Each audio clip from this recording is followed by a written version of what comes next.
It happened 3 years ago while I was leasing an old Chicago apartment building.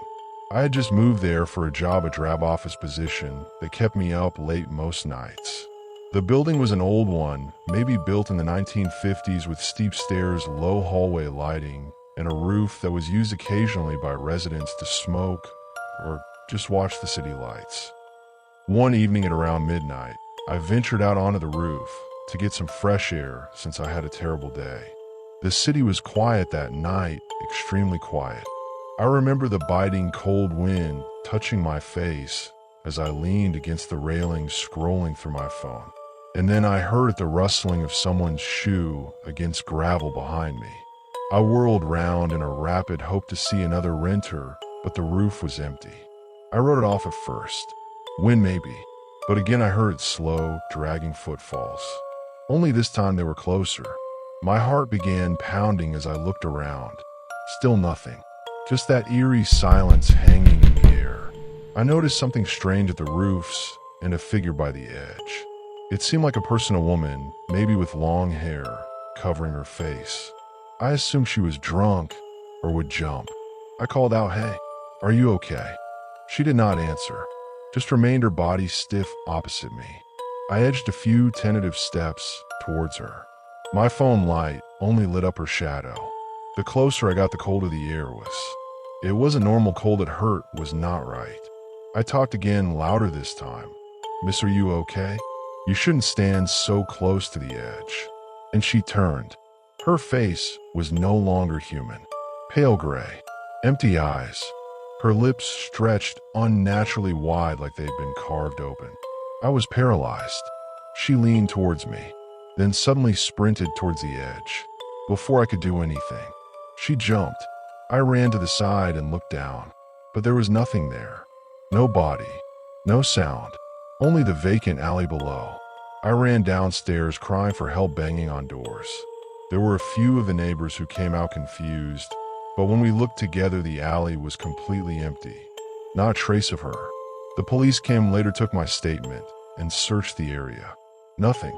They said that maybe it was an illusion of light or stress hallucination. But I know what I saw. That night I couldn't rest. At 3 a.m., I heard a muffled thud on my ceiling, the roof. Footsteps-like sounds, and the dragging sound. Slow, heavy, right over my room. The next evening I tried to brush it off. I told myself it was just the wind or maybe rats in the ceiling. But every time I closed my eyes, I could hear the faint rhythm of someone walking, pacing back and forth on the roof. I ended up taking a flashlight up to check. The creak of the roof door as I opened it. The metallic smell of rust or blood in the air. I flashed my light across the space, nothing. But as I turned to leave, I spotted fresh prints in the dust marching straight to the edge. That's when my phone called. Some unknown number. I picked up, voice shaking. "Hello." First nothing, then a whispered voice, muffled. "Why didn't you stop me?" The voice was similar to hers. I remained frozen, immobile, and incapable of speech or movement. The line went dead, and then suddenly after there was a soft laugh behind me. I turned, but no one was there. The next day, I went downstairs to talk to my landlord. When I told him what had occurred, his expression changed immediately. He spoke in a low voice. "You shouldn't go upstairs in the evening." I wanted to know why. He hesitated before he said, "A woman suicided off that roof 2 years ago. Room 406. She was living just below you." My blood ran cold. That was my room. I had packed that very day, but before leaving I ascended one more time, perhaps to try to persuade myself that I was not losing my mind. The roof was also quiet, sunlight pouring onto the gravel. For a moment I almost laughed at myself. Perhaps it really was all in my head. But then near the edge I saw something. A two of women's shoes. Far away, dusty, and placed tidily side by side. And next to them, cut into the concrete, with some sharp object, the words, "Still here." I did not stay around. I ran. That night at my friend's place where I slept, I woke up with a start around 2:57 a.m.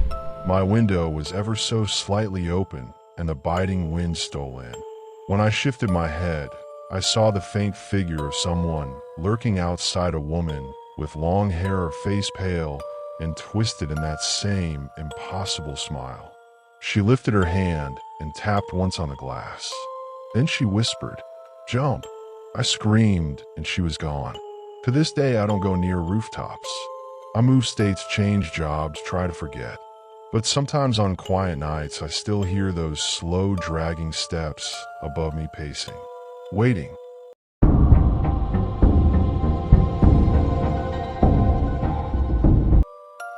I have never told anyone about this experience because every time I look back on it, I feel that same chill run down my spine. My name is Daniel, and this happened in 2016 when I was a student at a small college in Chicago. I used to live in a deteriorating apartment complex off West Huron Street with my roommate Tyler. It was not a very good building, broken walls, dimly flickering hallway lights, and a roof that everyone said was haunted. I initially laughed it off. The gossip was that there was this girl named Emily Ross who jumped off that very rooftop in 2009. She was supposed to have gone crazy due to her boyfriend, who also lived there. No one ever verified it, but locals said they could still hear her screams ringing in the dead of night. I didn't believe any of that until the night Tyler challenged me to go up there. It was a cold February night, around 2:30 in the morning. We'd just come back from a party, quite drunk and mischievous. Tyler smiled and said, "Come on, man, let's go to Emily's rooftop." I remember laughing, but feeling cautious. However, I went upstairs with him. The stairs smelled of dust and wood, and with every step it got colder. When we reached the roof door, Tyler kicked it open. The top was dimly lit by the streetlights below. The wind burned, slicing through my jacket. Tyler nodded ahead, making his way to the edge where the railing had been broken. I fell behind, looking at the spot where they said she jumped. There were faint stains on the sidewalk, muted, but still visible. Then I heard a low humming. It was a female voice. It was somewhere in the back where the water tank was. I was frozen.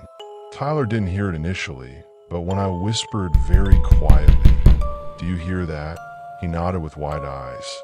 The humming got louder and then sounded like a faint laugh, quiet, almost playful. Tyler tried to be brave and shouted, "Who's there?" The laughter stopped at once. Quiet. The air was heavy, like something was watching us. I felt a surge of nausea and told him we should leave. But before we could turn, a shadow appeared behind the water tank. It was not the wind, nor a reflection. It was a shape. A woman. White. Long hair covering her face. Tyler gripped my arm and was saying, "Dude, what the hell?" Before he could even get those words out, she moved. Not walked, moved, glided. Her face tilted up at an angle, and I saw it. No eyes, just black, empty holes. She extended her hand, pointing towards the edge of the roof. Then she breathed literally right beside my ear. "Jump with me." I have no idea how, but before I knew it, I had this insane desire to step forward, as if something inside of me wasn't mine. Tyler screamed out my name and grabbed me back when my foot was almost on the railing. I stumbled backwards, landed hard on the floor. I looked up, she wasn't anywhere. Wind sound and sirens outside on the street. Things only worsened after that evening. Tyler would not talk about it. He departed a week later saying that he could not sleep. I tried to be normal, telling myself it was the alcohol or my imagination, but something stayed behind. Every night around 2:30, I would wake up and hear that same humming noise from outside my window. My window was on the 5th floor, no balcony, no ledge. However, the sound was always there, low, rhythmic. I no longer slept with the lights off, because every time I did, I could see her reflection in a glass, standing on the roof across from my window, just staring. I told the building manager, a grizzled old fellow by the name of Mr. Jenkins. He groaned and said, "You kids never learn. That roof's haunted. Every few years somebody goes up there and never comes back." I didn't take him seriously until he said something that ran a chill through my veins. "Emily wasn't the last," he breathed. "In 2013, another tenant jumped, said he heard her calling his name. That night, I had prepared my stuff. But prior to going, I stupidly climbed one more time. I don't know what I was doing. Maybe I had to get myself to believe that it was not there. I climbed up those same stairs with a flashlight pounding on my heart. The door creaked open, and the cold air hugged me once again. All seemed the same, quiet, still dead. I walked up to the precipice where it had happened. The city lights twinkled below, and for a moment, I almost convinced myself that it was all fantasy. And then my flashlight died and spluttered. At night, I could hear buzzing again. Louder. Closer. I turned around, and there she was, inches in front of me. Same long hair, same blank face. Her lips curled up in a feeble smile as she breathed in a whisper, "You came back." My legs weakened. I stumbled back, hardly preventing myself from falling. She leaned her head, her voice echoing in my head. "You saw me. Now you belong here." I have no idea how I managed. The last thing I remembered, I was downstairs on the hallway floor shaking. My flashlight was broken, and my hands bled like I clawed the walls. I left that night and never went back. A few months later, I was called by the police. They found a man who was dead lying outside that building he'd jumped off the roof of. The report was at approximately 2:30 a.m. I still don't know if what I saw happened, but sometimes when I'm staying up late at night, I can hear her humming outside my window again. The same song. Soft, slow, welcoming. And even now, I can still hear her voice whispering in the dark. "Jump with me."